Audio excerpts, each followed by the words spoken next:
네, 국밥송의 큐티푸티 밤하늘 오늘 이 시간에도 여러분들 말씀으로 만나 뵙게 되어서 참 감사합니다. 오늘 우리가 이사야 14장 1절에서 23절 말씀 함께 읽고 묵상할 텐데요. 말씀 읽기 전에 우리 말씀의 은혜를 구하며 성령의 인도하심을 구하며 묵상하며 나가도록 하겠습니다. 기도합니다.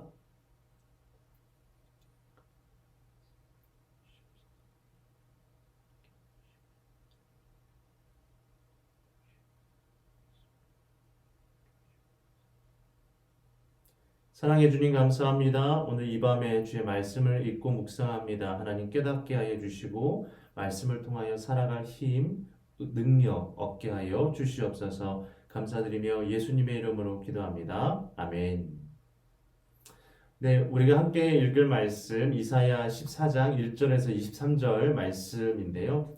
우리 같이 한 목소리로 같이 읽도록 하겠습니다.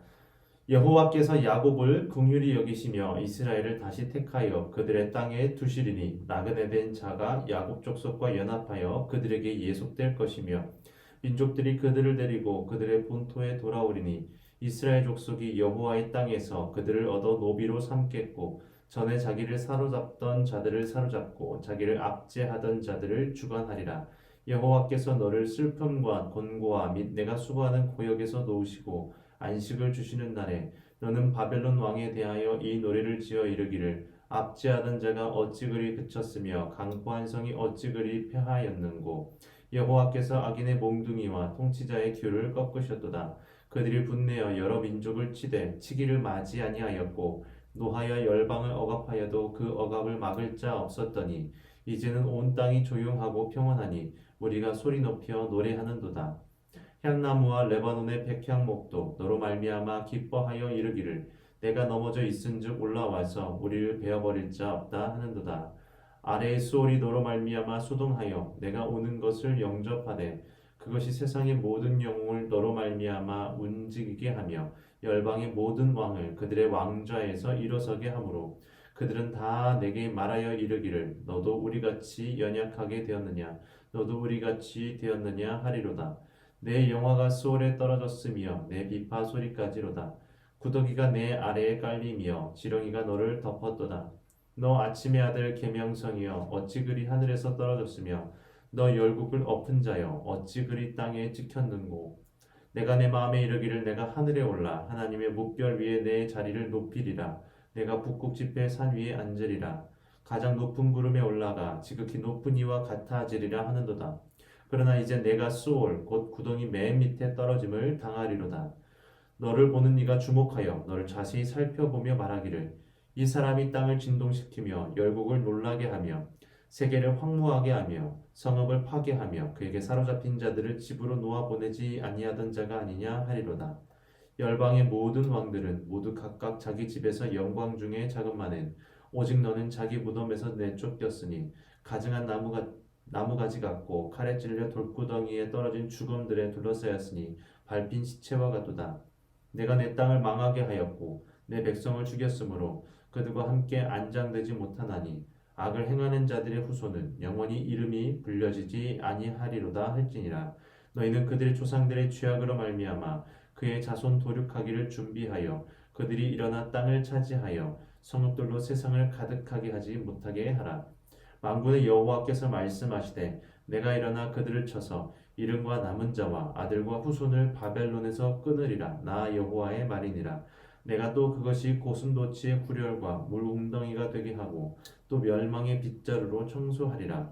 나 만군의 여호와의 말이니라 하시니라. 아멘. 네, 오늘 이사야 14장 말씀 우리가 함께 읽었는데요. 먼저 우리 배경, 이 14장의 배경을 살펴보도록 하겠습니다. 오늘 우리가 읽은 14장은 바벨론이 멸망하게 될 것을 그 예언한 말씀들이 쭉 기록되어 있죠. 그런데 이 재미있는 사실 하나가 뭐냐면 이사야 선지자가 활동했던 시기가 BC 739년에서 680년 사이라고 보면은 역사의 기록에 따른 바벨론의 멸망, 오늘 14장에 기록된 그 바벨론의 멸망에 대한 예언이 BC 539년이라는 것이죠. 그러니까 무슨 이 얼마나 차이가 있는 것인가요? 몇 년의 차이인가요?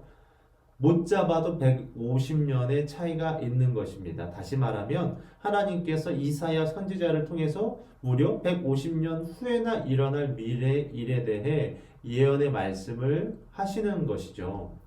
그것도 바벨론, 이 바벨론이란 나라는 이제 막 생겨난 신생 국가 수준에 불과했습니다. 당시에. 그러니까 현 실세, 당시의 실세는 아수르 제국이었죠. 그러니까 아수르가 북이스라엘을 멸망시키고 이어서 남유다로 진격해 오면서 남유다까지 위협해 오던 그 시대. 근데 하나님께서는 그보다 앞서서 바벨론의 멸망에 대한 말씀을 지금 하고 계시다는 것이죠. 그렇다면 질문은 이것입니다. 왜 하나님께서 150년 후에나 일어날 일에 대해서 벌써부터 말씀하고 계실까요? 우리가 배경을 잘 봐야 될 게 뭐냐면 이 북이스라엘이 지금 멸망한 상태고 남유다가 지금 전쟁의 위협과 나라의 위기 앞에 놓여 있을 때라는 사실이라는 것이죠. 그렇다면 그들 백성, 이스라엘 백성들의 마음은 어떠했겠습니까? 불안했을 거예요. 미래에 대한 불안, 원수들이 언제 공격해 올지 모른다라는 이 미래에 대한 불안, 불투명한 미래로 인해서 하루하루 불안한 삶을 살아가야 했을 것입니다. 이때 하나님께서 미래에 벌어질 일에 대해서 미리 말씀하시면서 지금 백성들의 불안을 가져오는 원인, 이 원인 근본적인 문제를 다스리시면서 심판하시겠다. 세상의 힘을 심판하시겠다 하시면서 지금 그들의 마음을 위로하고 계시다는 사실이에요. 여기까지 배경에 대해서 우리가 살펴보았는데요. 그렇다면 오늘 본문 14장의 구조를 우리가 간단하게 살펴보면서 조금 더 내용 안으로 들어가 보도록 하겠습니다. 그러니까 불안에 떨고 있는 백성들의 마음을 위로하시고자 하는 하나님 아버지의 마음, 이 마음이 오늘 우리가 읽은 말씀에 담겨 있다라는 것이었죠. 구조는 총 4가지로 그 단락으로 나눠서 살펴볼 수 있습니다. 첫째 단락은 1절에서 3절로 하나님께서 이스라엘 백성들을 회복시킬 것이다 라는 것이에요. 하나님께서 이스라엘 백성들을 회복시킬 거라는 약속하는 장면이 담겨 있죠. 그들을 괴롭게 하던 세상 권세, 세상 힘은 그들의 발 앞에 무릎 꿇게 되는 역전의 날을 하나님께서 허락해 주실 겁니다. 두 번째 단락은 4절에서 8절로 하나님께서 온 땅에 평화를 가져올 것이다 입니다. 하나님께서 악인들을 무너뜨리고 온 땅에 진정한 안식, 평화를 가져올 것이다 라고 두 번째 단락에서 말씀해 주고 계십니다. 세 번째 단락은 9절에서 21절 말씀이죠. 세상에 군림하던 이 바벨론 왕은 깊은 어둠 속에 갇히게 될 것이다 라는 것입니다. 이 바벨론 왕, 세상 힘을 추구하고 세상의 힘, 자신의 힘을 의지하던 이 그들의 교만, 그들의 포악함, 거짓말을 하나님께서 결국 심판하셔서 그들을 결국 깊은 어둠 속에 가다버리시겠다, 심판하시겠다라는 것을 약속하시는 것이죠. 네 번째 단락은 22절, 23절 마지막이죠. 22절에서 23절로 하나님께서 이 교만한 바벨론을 반드시 심판하시고 멸망시킬 것이다 라는 것을 확실하게 말씀하고 계십니다. 그러니까 이사야 14장은 전체적으로 볼 때 이 예언의 말씀이죠. 그러니까 세상의 논리, 힘에 눌려서 살아가던 하나님의 자녀들에게 큰 위로가 되었을 겁니다. 지금은 비록 믿는 자로 살아가는 것으로 인해 핍박을 받고 힘든 시기이지만 나중에 하나님께서 이 최종 승리를 가져오실 것을 약속하신 말씀이기 때문이죠. 그러면 오늘 내용으로 조금 더 들어가서 살펴보도록 하겠습니다. 본문의 내용을 한번 살펴보겠습니다. 크게 이제 1절에서 23절 14장 말씀을 여호와께서라는 이 표현, 이 단어를 중심으로 한번 살펴보도록 하겠습니다. 그러니까 총 3번이 등장을 해요. 여호와께서라는 것은 여호와께서 이야기의 중심에 등장한다라는 것이죠. 그것은 다시 말하면 세상의 역사, 인간의 역사에 직접 개입하셔서 하나님께서 하나님의 이야기, 하나님의 구원의 역사를 써 내려가시겠다라는 의지가 이 여호와께서라는 표현에 담겨 있습니다. 하나님이 악한 세상에서 자녀들을 구원하시겠다라는 이 결연한 의지가 담겨 있는 것이죠. 1절의 시작을 한번 보십시오. 이 여호와께서라고 시작을 하죠. 하나님이 시작하는 역사의 구원 역사의 시작입니다. 야곱을 긍휼히 여기시고 이스라엘을 다시 택하시는 그 주체, 주인공이 하나님, 여호와 하나님으로 등장하죠. 하나님께서 구원 역사를 다시 시작하신다는 것입니다. 백성들은 여전히 범죄하고 반역하고 패역하고 하나님을 모르는 자와 같이 살아가는 어리석은 모습이에요. 그러나 하나님께서는 그 연약한 자녀들을 버리지 않으시고 언제나 구원의 역사를 다시 시작하길 원하신다라는 것입니다. 3절의 마지막 부분을 보십시오. 그래서 하나님께서 안식을 주세요. 하나님이 우리 인생과 세계의 역사 가운데 직접 개입하시면 그 결과는 무엇이라는 것이죠? 안식이라는 거예요. 하나님께서만이 절대적인 안식과 평화를 이 땅 가운데 가져오실 수 있다라는 것이죠. 세상에서 힘 좀 쓴다라고 하는 이 바벨론과 같은 자들은 하나님 앞에서 아무런 힘도 못 쓰게 될 겁니다. 두 번째 여호와께서 등장하는 장면이 5절에 나오죠. 5절을 보십시오. 이 5절에 등장하는 여호와는 1절 앞서 첫 번째 여호와와 좀 달라요. 첫 번째 1절에 등장했던 여호와께서는 이 여호와 하나님은 백성들의 구원을 위해 다시 일하시는 그 모습, 이걸 보여줬다면은 5절의 여호와 하나님은 이 세상의 악을 심판하는 모습으로 등장합니다. 자녀들의 구원을 위해 세상의 악과 싸우시는 이 하나님의 모습을 볼 수 있다는 것이죠. 5절 말씀을 제가 읽겠습니다. 여호와께서 악인의 몽둥이와 통치자의 귤을 꺾으셨도다. 악인은 바벨론을 포함한 자신의 힘을 믿는 세상을 지금 가리키는 것이죠. 하나님께서 친히 그들의 교만을 꺾으시고 심판하실 것입니다. 악은요 반드시 심판받게 되어 있습니다. 바벨론이 의지하던 권력, 군대, 세상 인맥, 돈, 건강 등등 이것은 하나님의 심판 앞에 무용지물이 될 것이에요. 11절을 보십시오. 11절에 보니 그들의 영화는 스올에 떨어졌다라고 하죠. 스올은 깊은 어둠이 지배하는 장소입니다. 감옥 이상의 장소로 절대 빠져나올 수 있는 어둠의 장소이죠. 바벨론이 추구하던 영화, 바벨론이 추구하던 영광, 자신의 그 영광은 스올에 떨어져서 더 이상 힘을 쓸 수 없게 될 것이다 라고 말하는 것이죠. 바벨론이 왜 멸망하겠습니까? 왜일까요? 13절에 보면은 구체적으로 이제 묘사되어 있습니다.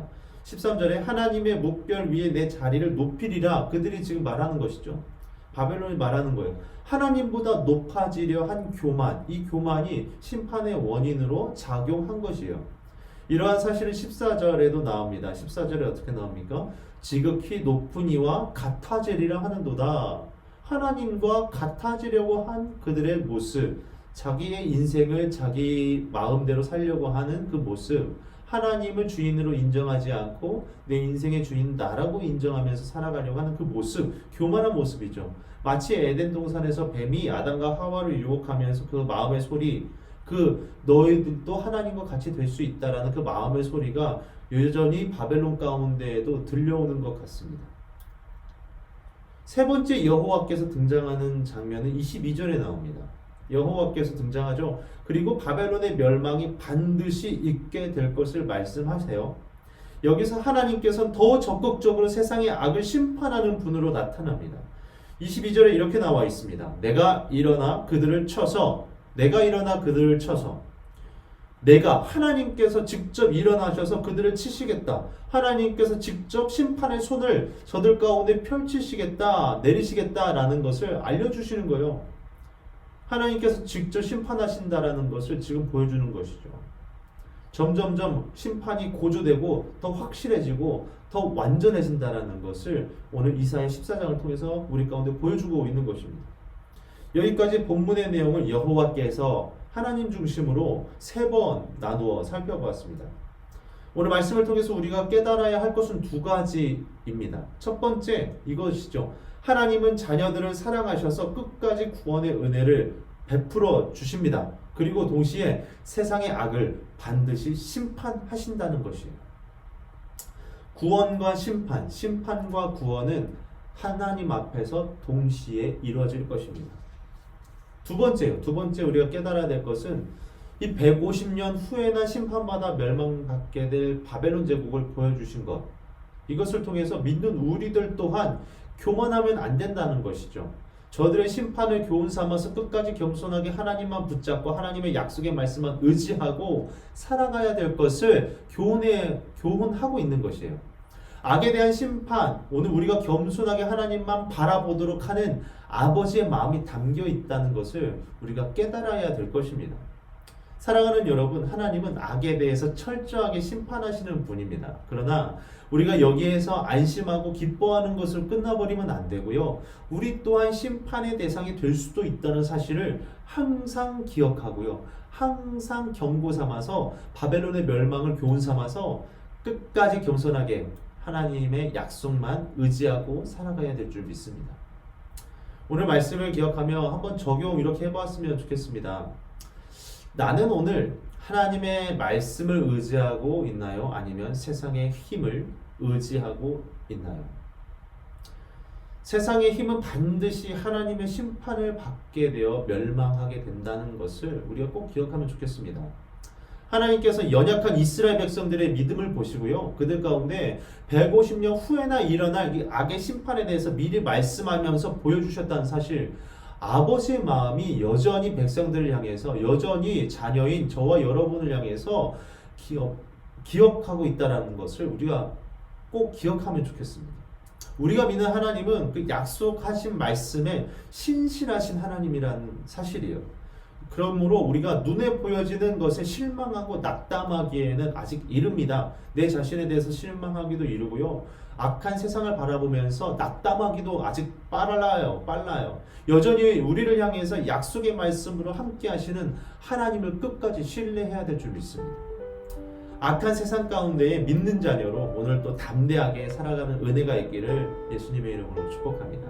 우리 결단기도로 나아갈까요? 이렇게 기도하면 좋겠습니다. 하나님, 세상의 악한 문화로부터 우리를 지켜주십시오. 겸손하게 하여 주십시오. 끝까지 이 약속의 말씀을 붙잡고 살아갈 수 있도록 도와주십시오. 하나님께서 반드시 악한 세상을 심판하실 것이란 말씀을 기억하고 겸손하게 하나님 말씀에 순종하며 살아가는 오늘 하루가 되게 인도하여 주시옵소서. 우리 기도의 자리로 말씀을 기억하며 나가도록 하겠습니다. 기도합니다.